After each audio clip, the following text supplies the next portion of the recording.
స్వాగతం. ఈనాటి ముఖ్యాంశాలు. పలమనేరు మండలంలోని బయ్యప్పగారిపల్లి పంచాయతీ పరిధిలోని పలు గ్రామాలలో ఇంటింటికి తెలుగుదేశం బాబు షూరిటీ భవిష్యత్తుకు గ్యారంటీ కార్యక్రమంలో భాగంగా మాజీ మంత్రి అమర్నాథ్ రెడ్డి పర్యటించారు. క్రీడాకారులతో కిటకిటలాడాల్సిన మన తిరుపతి ఎస్వి హైస్కూల్ క్రీడా మైదానం నేడు అక్రమ కట్టడాలతో కనుమరుగు కాబోతోందని తిరుపతి ప్రెస్ క్లబ్ వ్యవస్థాపకులు చంద్రగిరి జనసేన నాయకులు తబసి మురళీరెడ్డి ఆవేదన వ్యక్తం చేశారు. పైరెడ్డిపల్లి పోలీస్ స్టేషన్ వద్ద ఉద్రిక్తత చోటు చేసుకుంది. టీడీపీకి చెందిన దేవదొడ్డి అమర్ను అక్రమంగా నిర్బంధించారని పోలీసులపై ఆరోపణలు చేశారు. సివిల్ వివాదంతో వైసీపీ నాయకుడికి సహకరించేందుకే అంటూ టీడీపీ శ్రేణులు ఆగ్రహం వ్యక్తం చేశారు. వార్తల్లోని వివరాలు.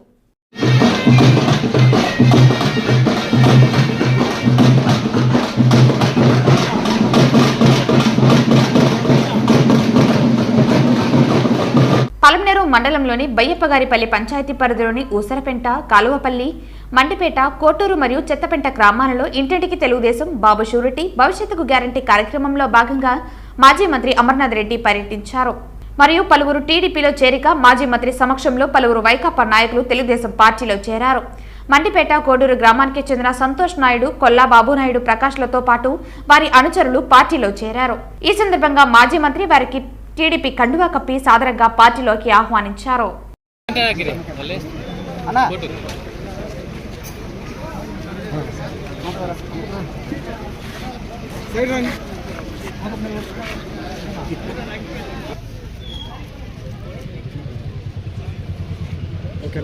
అమరన్న గారి నాయకత్వం, అమరన్న గారి నాయకత్వం, కళ్యాణ్ గారి నాయకత్వం, కళ్యాణ్ గారి నాయకత్వం, బాబు గారి నాయకత్వం.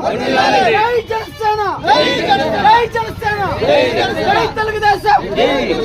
చిన్నవి కాదు బుక్కలు రెండు.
Side, side, side, side. Vishal,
Amaranna నాయకత్వం, అమర్నాథ్ రెడ్డి నాయకత్వం, అమరన్న నాయకత్వం,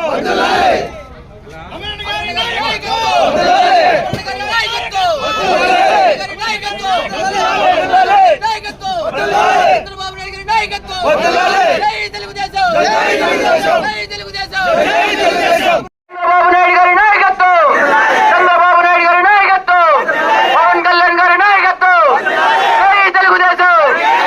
అమరన్న గారి నాయకత్వం, అమరన్న గారి నాయకత్వం, అమర్నాథ్ రెడ్డి గారి నాయకత్వం. సైకిల్ గుర్తుకే, సైకిల్ గుర్తుకే, సైకిల్ గుర్తుకే, సైకిల్ గుర్తుకే. ఇంటింటికి తెలుగుదేశం కార్యక్రమంలో భాగంగా బయ్యప్పగారిపల్లి గ్రామ పంచాయతీ మండేపేట గ్రామానికి విచ్చేసిన మాజీ మంత్రివర్యులు మన ప్రియతమ మాజీ మంత్రివర్యులు అమర్నాథ్ రెడ్డి గారికి స్వాగతం సుస్వాగతం పలుకుతూ రూరల్ మండల తెలుగుదేశం పార్టీ నాయకులందరూ ఈ కార్యక్రమాన్ని నియోజకవర్గ స్థాయిలో కూడా అందరూ వచ్చి విజయవంతం చేయదలిచినందుకు అందరికీ కూడా ధన్యవాదాలు తెలియజేసుకుంటూ ఈ కార్యక్రమాన్ని ఉద్దేశించి అమరన్న గారిని మాట్లాడవలసిందిగా కోరుకుంటున్నాము. బాబుగారి పంచాయతీ మండపేట గ్రామంకి విచ్చేసిన మన మాజీ మంత్రి అమరన్న గారికి స్వాగతం సుస్వాగతం తెలుపుతూ ఈ మండపేట గురించి మన బాబుగారి పంచాయతీ గురించి ఊరి గురించి 2 మాటలు మాట్లాడాల్సిందిగా కోరుచున్నాము.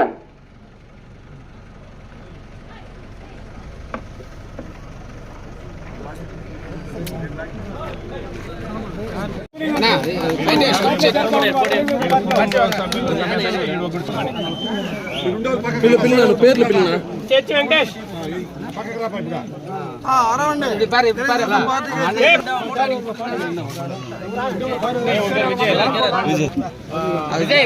విజయ్ విజయ్ జనసేన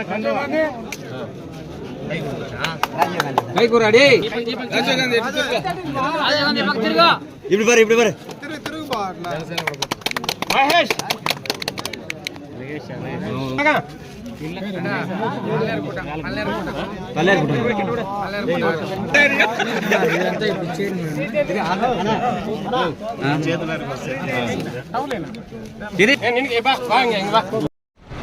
మండిపేట గ్రామ సోదరీమణులకు తెలుగుదేశం పార్టీ జనసేన నాయకులందరికీ కూడా నా హృదయపూర్వక నమస్కారం. ఈరోజు మండిపేట గ్రామంలో ఇంటింటి తెలుగుదేశం పార్టీ కార్యక్రమంలో ఇంత భారీ ఎత్తున మీరు స్వాగతం పలికినటువంటి ప్రతి ఒక్కరికి మనస్ఫూర్తిగా నా నమస్కారాలు కృతజ్ఞతలు తెలియజేసుకుంటున్నా.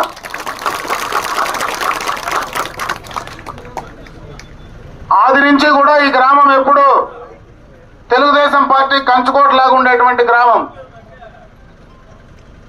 ఈ గ్రామ పంచాయతీలో తెలుగుదేశం ప్రభుత్వ హయాంలో ఎన్నో అభివృద్ధి కార్యక్రమాలు గతంలో చేశాం. యాక్టివిటీ లేకుండా ఎన్నో సంవత్సరాలుగా ఇబ్బందులు ఉండినా గత ప్రభుత్వంలోనే ఆ కార్యక్రమాన్ని పూర్తి చేసి మీకు అందించడం జరిగిందని చెప్పి సందర్భంగా తెలియజేసుకుంటున్నా. ఇవే కాదు, ఈ గ్రామ పంచాయతీలో గత ప్రభుత్వంలో సీసీ రోడ్లకు సంబంధించి కానీ ఈ గ్రామానికి త్రాగునీటికి సంబంధించినటువంటి కార్యక్రమాలు కానీ ముఖ్యంగా ప్రాథమిక అవసరాలన్నీ కూడా తెలుగుదేశం ప్రభుత్వ హయాంలోనే కంప్లీట్ చేయడం జరిగిందని చెప్పి సందర్భంగా కూడా తెలియజేసుకుంటా ఉన్నా. ఈ రోజు 4.5 సంవత్సరంలో ఈ ప్రభుత్వం అధికారంలోకి వచ్చిన తర్వాత పూర్తిగా కూడా అభివృద్ధి కార్యక్రమం అనేది విస్మరించడం జరిగింది. గత ఎన్నికలకు మునుపు జగన్మోహన్ రెడ్డి గారు మొత్తం కూడా ఈ రాష్ట్రంలో అన్ని రేట్లు తగ్గించేస్తానని చెప్పి ఆ రోజు మాట చెప్పినటువంటి సందర్భాన్ని ఒకసారి గుర్తు చేస్తా ఉన్నా. ఈ రోజు నిత్యావసర వస్తువుల ధరలు కానీ, ఈరోజు డీజిల్ పెట్రోల్ గ్యాస్ ధరలు కానీ, మరి ఆ రోజు కరెంటు ఛార్జీలు గత ప్రభుత్వంలో 5 సంవత్సరాల్లో 1 పైసా కూడా పెంచినటువంటి ప్రభుత్వం తెలుగుదేశం ప్రభుత్వం. ఈ 4.5 సంవత్సరంలో దాదాపు 9 సార్లు కరెంటు ఛార్జీలు పెంచిన సందర్భాన్ని ఒకసారి గుర్తు చేస్తా ఉన్నా. ఇవే కాదు, ఈ రోజు చెత్త కూడా పన్నేసేటువంటి చెత్త ప్రభుత్వంగా ఈ ప్రభుత్వం నిలిచిపోయింది. ఇదే కాలువపల్లి గ్రామంలో పొద్దున తిరిగితే కాలువపల్లి గ్రామంలో గత ప్రభుత్వంలోనే మరి మంచినీటికి సంబంధించినటువంటి బోర్లన్నీ కూడా వేసాం. ఈ రోజు కాలువపల్లిలో ఉండేటువంటి ఏదైతే ఆ డ్యామ్ నుంచినే పలమనేరు కూడా త్రాగునీటి సౌకర్యాలు అందించేటువంటి పరిస్థితి ఉంది. అయితే ఆ డ్యాము పక్కన ఉండేటువంటి కాలువపల్లిలో ఈ రోజుకు కూడా నీటికి సంబంధించి ఇబ్బందులు ఆ మహిళలు చెప్తా ఉంటే, నీళ్లు ఉండినా సక్రమంగా వాళ్ళకి అందించేటువంటి పరిస్థితి ఈ ప్రభుత్వంలో లేదని చెప్పి సందర్భంగా తెలియజేసుకుంటున్నా. గత ప్రభుత్వంలో వేసినటువంటి LED లైట్లు లేకపోతే ఈ రోజు గ్రామాల్లో వెలుగు కూడా ఉండేటువంటి పరిస్థితి ఉండిండదని చెప్పి సందర్భంగా కూడా తెలియజేసుకుంటున్నా. ఈ రోజు పంచాయతీలను కూడా నిర్వీర్యం చేసి కనీసం గ్రామ పంచాయతీలో ఈ రోజు చెత్తగా పన్నేస్తూ ఆ గ్రామంలో ఉండేటువంటి డ్రైనేజీలు కూడా క్లీన్ చేసేటువంటి పరిస్థితి ఈ ప్రభుత్వానికి లేని విషయాన్ని ఈ సందర్భంగా కూడా తెలియజేసుకుంటా ఉన్నాను. అన్ని రకాలుగా స్థానిక సంస్థలను కూడా నిర్వీర్యం చేసినటువంటి జగన్మోహన్ రెడ్డి గారు అటు రాష్ట్రంలో పూర్తిగా అభివృద్ధి కార్యక్రమాలు పూర్తిగా కూడా చేయకుండా పూర్తిగా భవిష్యత్తులో మరి ముఖ్యంగా ఈ రోజు ఎవరైతే యువకులు ఉన్నారో ఆ యువకుల ఉపాధి అవకాశాలు కూడా పూర్తిగా కూడా నాశనం చేసినటువంటి సందర్భాన్ని తెలియజేసుకుంటున్నా. ఉదాహరణకు ఈ జిల్లాలోనే అతి పెద్ద మరి కంపెనీ ఏదైతే అమర్ రాజా ఇండస్ట్రీస్ ఉన్నాయో ఆ కంపెనీని కూడా 9,000 కోట్ల రూపాయలు పెట్టుబడి పెట్టి దాదాపు 10,000 మంది యువకులకు ఉపాధి కల్పించేటువంటి అవకాశం ఉంటే దాన్ని కూడా పక్క రాష్ట్రాలకు పంపించినటువంటి సందర్భాన్ని ఒకసారి గుర్తు చేస్తా ఉన్నా. అటుపక్క పెట్టుబడిదారులను బెదిరించి భయపెట్టి వాళ్ళని రాజకీయాలకు దూరం చేసేటువంటి పరిస్థితి ఈ ప్రభుత్వంలో కనపడతా ఉంది. వీటన్నిటిని కూడా గమనించుకోమంటా ఉన్నా. ముఖ్యంగా యువకులు ముందుకు రావాలా. ఈ రోజు రాష్ట్రం బాగుపడాలంటే ఖచ్చితంగా చంద్రబాబు నాయుడు లాంటి అనుభవం కలిగినటువంటి నాయకుడు కావాలా. అదే విధంగా పవన్ కళ్యాణ్ లాంటి యువకులు ఈ రోజు జనసేనకు సంబంధించినటువంటి యువకులు కూడా ముందుకు రావాలనేటువంటి సందర్భాన్ని కూడా తెలియజేసుకుంటున్నా. అందుకే రేపు ఎన్నికల్లో ఎప్పుడు జరిగినా ఈ రాష్ట్రంలో తెలుగుదేశం పార్టీ జనసేన కలిపి రేపు రాష్ట్రాన్ని అధికారంలోకి తీసుకురాబోతా ఉన్నాయి. భవిష్యత్తులో ఖచ్చితంగా చంద్రబాబు నాయుడు గారు మళ్ళీ ముఖ్యమంత్రి కాబోతున్నాడు. ఖచ్చితంగా ఈ రాష్ట్రంలో ఈ గ్రామంలో ఈ ప్రాంతంలో గతంలో ఏవైతే మనం మిగిలిపోయినటువంటి పనులున్నాయో వాటినన్నింటినీ పూర్తి చేయడానికి తప్పనిసరిగా కూడా మేము బాధ్యత తీసుకుంటాం పార్టీ పరంగా అని చెప్పి తెలియజేసుకుంటూ రేపు ఎప్పుడు ఎన్నికలు వచ్చినా తెలుగుదేశం పార్టీ గుర్తు సైకిల్ గుర్తుకు ఓట్లేసి మరొకసారి చంద్రబాబు నాయుడు గారిని ఈ రాష్ట్ర ముఖ్యమంత్రిగా చేసే విధంగా మీరందరూ ముందుకు రావాలా. ముఖ్యంగా యువకులు ఆ బాధ్యత తీసుకోవాలని చెప్పి తెలియజేసుకుంటూ సెలవు తీసుకున్నా. జై హింద్, జై తెలుగుదేశం, జై జనసేన.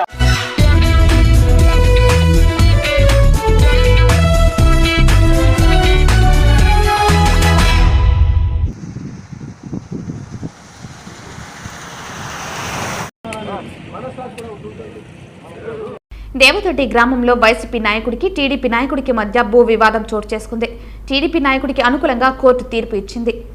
ఏఎస్ఐ మీద చేయి చేసుకున్న వారిని ఎందుకు రక్షణ శాఖలో బంధించలేకపోయారని అధికార పార్టీ అంటే భయమాని ప్రశ్నించారు. మండలంలోని దేవదొడ్డి గ్రామానికి చెందిన అమీర్ కార్తిక్ కు గత కొంతకాలంగా భూ వివాదం ఉంది. సమస్య మండల స్థాయిలో పరిష్కారం కాకపోవడంతో ఇద్దరు కోర్టు మెట్లెక్కాల్సిన పరిస్థితి ఏర్పడింది. కోర్టులో గత కొన్ని సంవత్సరాలుగా వాదోపవాదనలు జరిగాయి.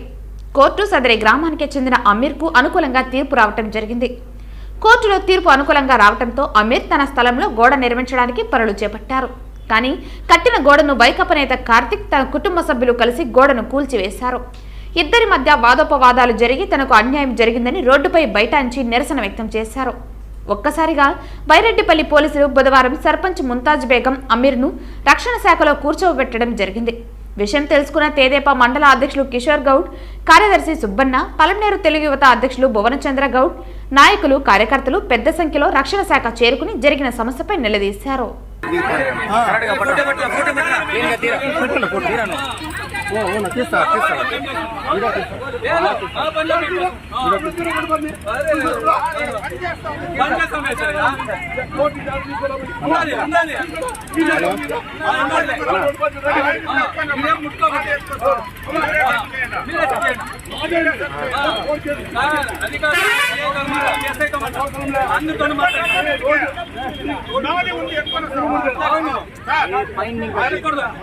వస్తుందిలే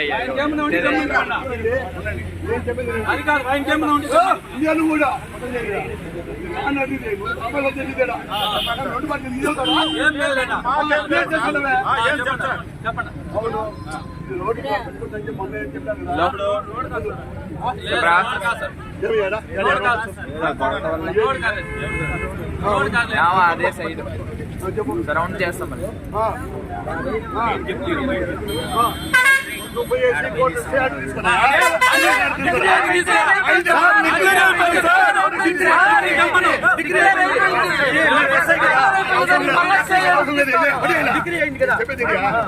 నీకు అటు ఉంటే ప్రొటెక్షన్ తీసుకోరా తీసుకోరా ఫోటో పెట్టండి ఫోటో పెట్టాలి ఫోటో తీసుకురా అందరికీ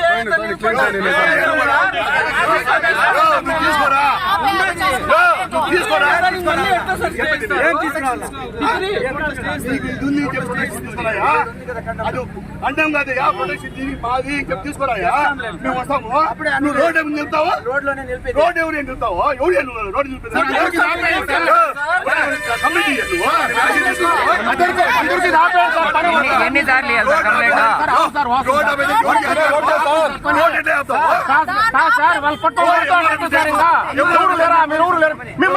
కొట్టకు వస్తా వీళ్ళు ఎట్లా కొట్టుకుంటారు సార్ వాళ్ళు ఎట్లా సార్ మీరు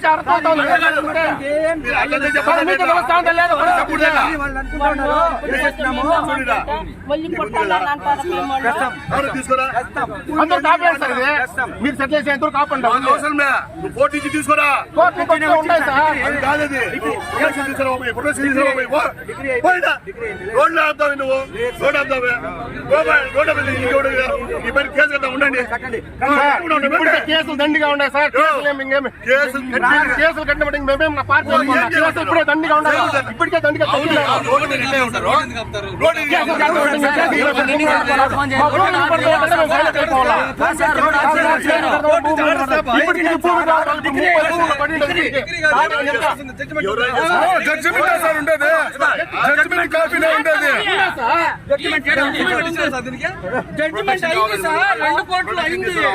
జడ్జిమెంట్ 2 కోట్లు అయింది తీసుకోవాడు పోయి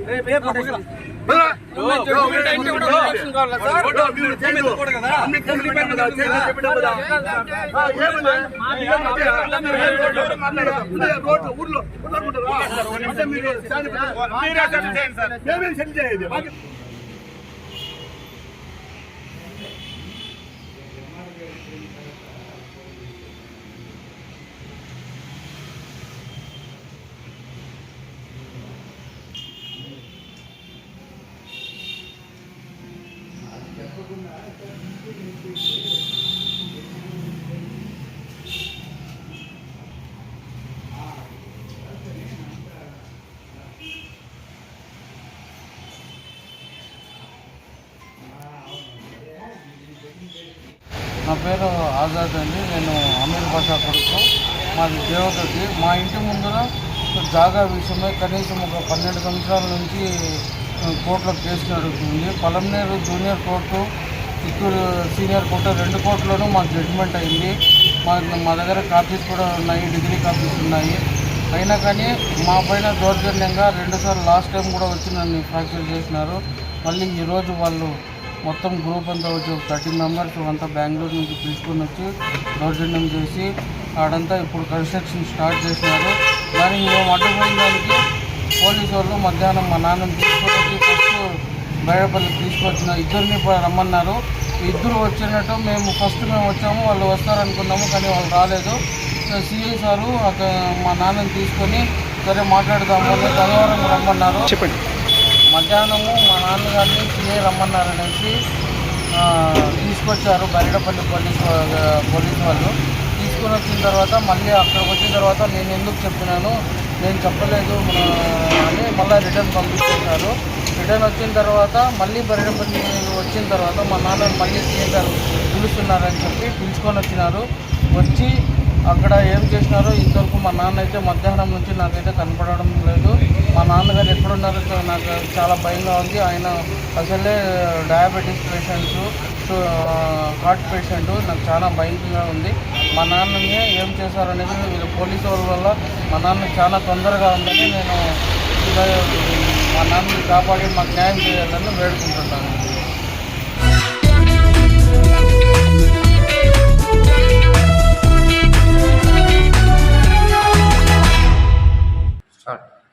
గురు బ్రహ్మ గురు విష్ణు గురుదేవో మహేశ్వర గురు సాక్షాత్ పరబ్రహ్మ తస్మై శ్రీ గురువే నమః అని ఈ సందర్భంగా తిరుపతి ప్రెస్ క్లబ్ వ్యవస్థాపకులు మురళి మాట్లాడుతూ 137 ఏళ్ల చరిత్ర కలిగిన మన ఎస్వి హైస్కూల్ క్రీడా మైదానం తొందరలో కనుమరుగు కాబోతోందన్నారు. ఈ పాపం ఎవరిది? కట్టడాలు కడుతున్నందుకు అనుమతులిచ్చిన వారిదే కాదని, మనకెందుకు లేని మౌనం వహిస్తున్న మన అందరిది కూడా అని అన్నారు. ఇండియా క్రికెట్ వరల్డ్ కప్ ఓడిపోతే బాధపడతామని, ఒలింపిక్స్లో మెడల్ రాకపోతే బాధపడతామని, మరి మన పిల్లలు ఆడుకోవాల్సిన క్రీడా మైదానాలు కనుమరుగైపోతుంటే మౌనంగా ఉండిపోదామా అని ప్రశ్నించారు. మన భవిష్యత్తు తరాల కోసం మీరు టీ తాగడానికి వెచ్చించే సమయాన్ని మన క్రీడా మైదానాన్ని కాపాడటం కోసం వెచ్చించండి అని కోరారు. కొన్ని వేల లక్షల మంది అప్పట్లో ఈ విధంగా కార్పొరేట్ స్కూల్ అంతా లేవు. ఎస్ఐ స్కూల్ అంటే గవర్నమెంట్ స్కూల్లో ప్రతి ఒక్కరు చదువుకున్న వాళ్ళకి ఉన్నత విద్య కావచ్చు, కలెక్టర్ ఐపీఎస్ ఆఫీసర్లు కూడా ఉన్నారు. ఆ సమయంలో ఈరోజు ఈ మధ్య మేము అప్పుడు తెలియని వయసులో ఈ ఎస్వి హై స్కూల్ని ఎస్పీ ఆఫీస్కి కేటాయించారు. అంటే మేము అడిగితే కొంతమంది విద్యార్థులు అడిగారు, ఏం సార్ అదంటే అది కూలిపోతుంది, తొందరలో కూలిపోబోతుంది, అందుకని దాన్ని డిమానిటరైజేషన్ చేస్తున్నాము, అందుకని దాన్ని క్లోజ్ చేయడం జరిగింది అనేసి వేరే చోట ప్రవర్తించడం జరిగింది. కానీ అదేవిధంగా క్రీడాకారులకు, విద్యార్థులకు అందరూ క్రీడాకారులు, పెద్దవాళ్ళు కూడా, పాతవాళ్ళు ఇప్పుడు ఎస్వై స్కూల్ అంటే 137 సంవత్సరాల చరిత్ర, బ్రిటిష్ వారు నిర్మించిన చరిత్ర. అలాంటి గ్రౌండ్ స్కూళ్ళు కూడా గ్రౌండ్ని స్కూల్ అంటే ఆక్యుపై చేస్తుంది. ఈరోజు సాయంకాలం 5 గంటలకు మీటింగ్ అనేది జరుగుతుంది. అదే గ్రౌండ్లో అనేది తెలియపరిచారు. ఆ గ్రౌండ్లో కూడా మీటింగ్కి పాల్గొనే వాళ్ళు కూడా గతంలో ఎస్ఐ స్కూల్ విద్యార్థులను మర్చిపోతుందండి. ఈ ఉద్యమం లాగా చేస్తున్నాము, ఉద్యమం కాదు కాబట్టి మరో ఒక్కసారి కానీ గవర్నమెంట్కి సంబంధించిన ఆస్తుల మీద కానీ వాటి మీదకి సంబంధించిన వ్యవహారాల మీద కానీ మీ గవర్నమెంట్కు ఒకసారి శిరస్సు వచ్చి పెడుతున్న పిల్లల భవిష్యత్తు భావితరాలకి ఒక అభ్యుదయంగా ఉంటున్న ఈ ఒక స్కూల్ గ్రౌండ్లో కూడా దౌర్జన్యంగా ఆపేయడం మంచి పద్ధతి కాదు. ఈ ఉద్యమాపతి కబద్దాన్ని మళ్ళీ చెప్తున్నా, వేరే వేరే ఉద్యమాలు ప్రతి ఒక్కటి అడ్డుకునేదానికి మేము సిద్ధం. క్రీడాకారులతో కిటకిటలాడాల్సిన మన ఎస్వి హై స్కూల్ క్రీడా మైదానం నేడు అక్రమ కట్టడాలతో కనుమరుగు కాబోతోంది. 137 ఏళ్ల చరిత్ర కలిగిన మన ఎస్వి హై స్కూల్ క్రీడా మైదానం తొందరలో కనుమరుగు కాబోతోంది. ఈ పాపం ఎవరిది? కట్టడాలు కడుతున్నా అందుకు అనుమతులు ఇచ్చిన వారిదే కాదు, మనకెందుకులే అని మౌనం వహిస్తున్న మన అందరిది కూడా. Indian team cricket world cup ఓడిపోతే బాధపడతాం, ఒలింపిక్స్లో మెడల్స్ రాకపోతే బాధపడతాం.